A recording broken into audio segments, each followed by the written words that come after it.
চলো এবার শুরু করি। Classification of verb. এখানে ভার্বকে দুই ভাগে ভাগ করা হয়। সাধারণত ভার্ব বা ক্রিয়াকে দুই ভাগে ভাগ করা হয়। এক নম্বর সমাপিকা ক্রিয়া আর অন্যদিকে অসমাপিকা ক্রিয়া, ফাইনাইট ভার্ব এবং নন ফাইনাইট ভার্ব। ফাইনাইট ভার্ব সাধারণত বাক্যের কর্তার পরেই বসে, সাবজেক্টের পরে। যে ভার্ব বাক্যে ব্যবহার করে বাক্যটির সম্পূর্ণ অর্থ প্রকাশ করে, অর্থাৎ ক্লজটি একটি প্রিন্সিপাল ক্লজ, সেই বাক্যের ভার্বকে বলা হচ্ছে ফাইনাইট ভার্ব। অন্যদিকে নন ফাইনাইট ভার্ব হচ্ছে তার ঠিক উল্টোটা। যে বাক্যের ভার্বটি তার অর্থকে সম্পূর্ণ প্রকাশ করে না, সেটা হচ্ছে নন ফাইনাইট ভার্ব। পরবর্তীটা নন ফাইনাইট ভার্বকে বিস্তারিত বলবো। এখানে ফাইনাইট ভার্ব দুই প্রকার, প্রিন্সিপাল আর অক্সিলারি। আমরা জানি অক্সিলারি মানে হেল্পিং ভার্ব। এর আগে অলরেডি আমার এই চ্যানেলে একটি অক্সিলারি ভার্বের ওপর ক্লাস রয়েছে, সেখানে বিস্তারিত অক্সিলারি ভার্বের 4টি অংশের সমস্ত কিছু বর্ণনা করা হয়েছে। অক্সিলারি ভার্ব ছাড়া ফাইনাইট ভার্বকে প্রিন্সিপাল অংশে ভাগ করা হয়। প্রিন্সিপাল ভার্ব মানে যে সকল ভার্বগুলির ট্রানজিটিভ অথবা ইনট্রানজিটিভ। ট্রানজিটিভ মানে যে ভার্বগুলির কর্ম থাকে, অর্থাৎ ভার্বটি সম্পন্ন হচ্ছে বা সম্পাদন হচ্ছে সেটা কি উদ্দেশ্যে, সেটার উপর নির্ভর করে প্রিন্সিপাল ভার্ব দুই ভাগে ভাগ করা হয়। একটা হচ্ছে ট্রানজিটিভ আর একটা হচ্ছে ইনট্রানজিটিভ। যদি এমন হয় বাক্যে যে ক্রিয়া রয়েছে সেই ক্রিয়া ফাইনাইট ক্রিয়া, অর্থাৎ ফাইনাইট মানে সমাপিকা ক্রিয়া, ফাইনাইট ভার্ব রয়েছে, সেটার যদি কোনো কর্ম থাকে, নির্দিষ্ট কর্ম থাকে, তাহলে সেটি হবে ট্রানজিটিভ ভার্ব। আর যদি কর্ম না থাকে তাহলে সেটা হবে ইনট্রানজিটিভ ভার্ব। পরবর্তী অংশে আমরা এগুলি বিস্তারিত আলোচনা করব। এদিকে নন ফাইনাইট ভার্বের 4টি অংশ রয়েছে, পার্টিসিপেল, জেরান্ড। আর পার্টিসিপেলকে আমরা 3 ভাগে ভাগ করি, প্রেজেন্ট পার্টিসিপেল, পাস্ট পার্টিসিপেল এবং পাস্ট পারফেক্ট পার্টিসিপেল। প্রত্যেকটি অংশের এবার আমরা বিস্তারিত আলোচনা করব। Look at the board very carefully. এখানে দ্বিতীয় নম্বর সেন্টেন্সে রয়েছে হি কেম, তিনি এলেন বা সে এলো। এখানে অর্থটা যেন সম্পূর্ণ হলো না, কিন্তু ফার্স্ট সেন্টেন্সে রয়েছে হি কেম হেয়ার, তিনি এখানে এলেন। হ্যাঁ, এবারে ফাইনাইট ভার্ব হিসেবে দেখতে পাচ্ছি কেম, যা অর্থ প্রকাশ করছে সম্পূর্ণরূপে। হ্যাঁ, যদি সম্পূর্ণরূপে অর্থ প্রকাশ করতে পারে তবেই সেই সেন্টেন্সের মেন ভার্বটি হবে ফাইনাইট ভার্ব, যেটি কর্তার পরেই বসে। আবার অন্যদিকে দ্বিতীয় সেন্টেন্সে হি কেম, তিনি এলেন, কিন্তু সম্পূর্ণরূপে অর্থ কেমন যেন বোঝাচ্ছে না, তাই এটি নন ফাইনাইট ভার্বের অংশ হতে পারে। 3 নম্বর অংশ রয়েছে বার্ডস সিং সং, পাখিরা গান গায়। এখানে সিং মানে গান গাওয়া, এটিও ফাইনাইট ভার্ব, কারণ এখানে কি গাইছে সেটা সম্পূর্ণ সং। এখানে আবারও এই দুটি সেন্টেন্স, হি কেম হেয়ার, এই সেন্টেন্সে সাবজেক্ট হিসেবে রয়েছে হি, কেম হেয়ার। কেম হচ্ছে ভার্ব, হেয়ার হচ্ছে অবজেক্ট। আমরা আগেই বুঝতে পেরে গেছি কেম হচ্ছে ফাইনাইট ভার্ব। তিনি এখানে এলেন, এই সেন্টেন্সে যে ফাইনাইট ভার্বটি রয়েছে কেম, সেটি রয়েছে ভি2তে, সেটি রয়েছে ভি2তে। আমরা জানি কাম, কেম, কাম। কাম শব্দটির ভি2 হবে কেম। এখানে এই যে কেম ফাইনাইট ভার্বটি রয়েছে তার একটি কর্ম বোঝা যাচ্ছে। হ্যাঁ, যদি বাক্যের ফাইনাইট ভার্বকে আমরা কে বা কারা দিয়ে প্রশ্ন করি, তাহলে উত্তরে যেটি পাবো সেটি হবে বাক্যের কর্তা বা এস, অর্থাৎ সাবজেক্ট। আর যদি ফাইনাইট ভার্বকে প্রশ্ন করি কি দিয়ে, হোয়াট, তখন উত্তরে পেয়ে যাব কর্ম বা অবজেক্ট। এখানে দুটি সেন্টেন্স রয়েছে, তার মধ্যে প্রথম সেন্টেন্সটি রয়েছে সিল রাইট এ লেটার, তিনি বা সে চিঠি লেখে, একটা চিঠি লেখে।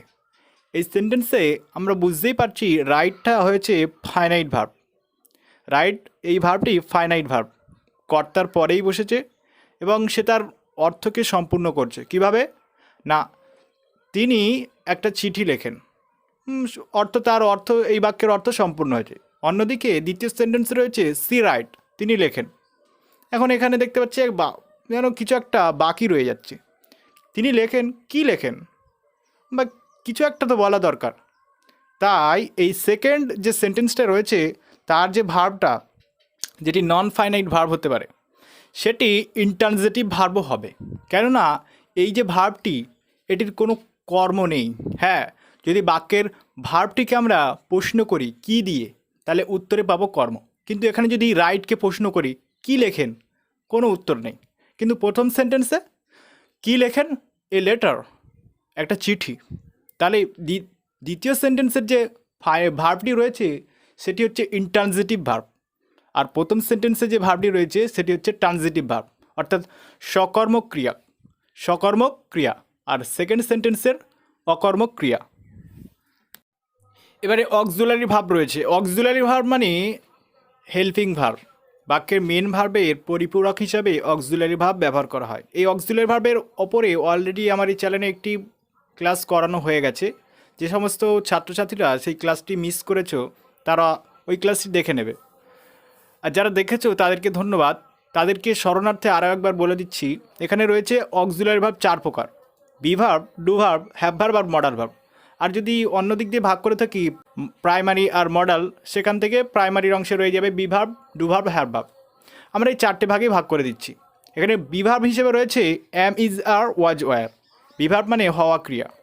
ডু ভার্ব রয়েছে do, does, did. Have verb রয়েছে have, has, had. Modal verb রয়েছে shall, should, will, would, can, could, may, might, must, ought to, use to, need, dare. এবারে রয়েছে নন ফাইনাইট ভার্ব, যেগুলি ফাইনাইট ভার্ব নয়, অসমাপিকা ক্রিয়া।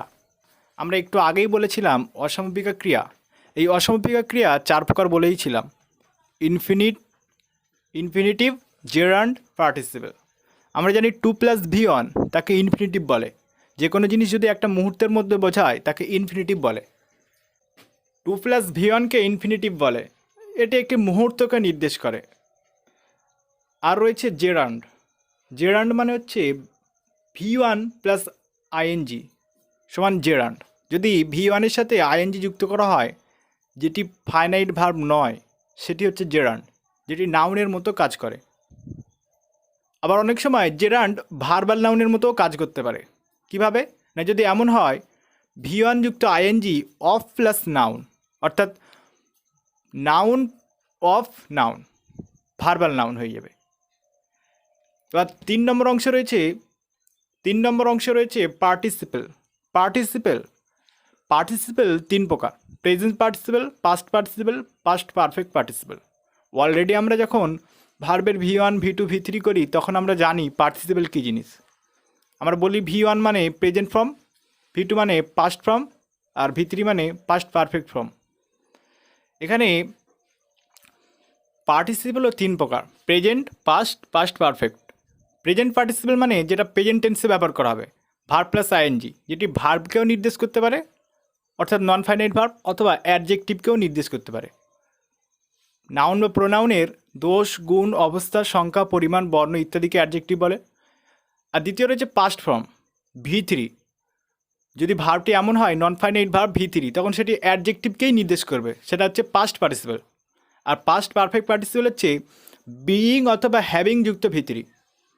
Being অথবা having যুক্ত V3কে বলা হবে পাস্ট পারফেক্ট পার্টিসিপেল। চলে এবার প্রত্যেকটির উদাহরণ সহ জেনে নেওয়া যাক। এখানে দুটো সেন্টেন্স দেখো। এখানে একটি সেন্টেন্স, প্রথমেরটি রয়েছে আই লাভ টু রিড বুক, আমি বই পড়তে ভালোবাসি। এখানে টু রিড, পড়তে। আমরা জানি রিডও একটা ক্রিয়া, কিন্তু এখানে টু রিড মানে পড়তে, একটা মুহূর্তকে নির্দেশ করে। এই টু রিড এটি হচ্ছে ইনফিনিটিভ, 2+V1। অন্যদিকে লাভ, আই লাভ, আমি ভালোবাসি। এখানে এই লাভ, এই ভার্বটি হচ্ছে ফাইনাইট ভার্ব। দ্বিতীয় সেন্টেন্স রয়েছে studying hard he made a good result, কঠোর পরিশ্রম করে সে একটি ভালো রেজাল্ট করেছে। এখানে স্টাডিং হার্ড, এখানে স্টাডি যুক্ত আইএনজি, স্টাডিং V1 এর সাথে আইএনজি যুক্ত করা হয়েছে, কিন্তু এটি কোনো ফাইনাইট ভার্ব নয়। এটি হচ্ছে প্রেজেন্ট পার্টিসিপেল, যেটি ভার্বকে নির্দেশ করছে। আবার অনেক সময় প্রেজেন্ট পার্টিসিপেল অ্যাডজেক্টিভকেও নির্দেশ করতে পারে। আর এই সেন্টেন্সে হি মেড, সে তৈরি করেছে বা সে অর্জন করেছে বা গেইন করেছে, সেটি হচ্ছে finite verb. Made a good result, একটা ভালো পরিণতি। এখানে মেড হচ্ছে ফাইনাইট ভার্ব।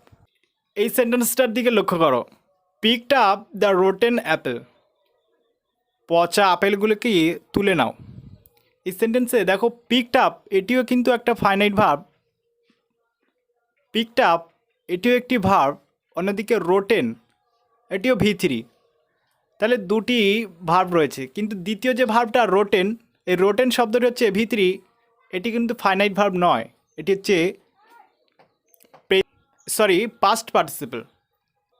এই রোটেনটা হচ্ছে পাস্ট পার্টিসিপল, আর অন্যদিকে পিকড আপটা হচ্ছে ফাইনাইট ভার্ব। আর বুঝতেই পারছি রোটেন মানে হচ্ছে অ্যাডজেক্টিভ।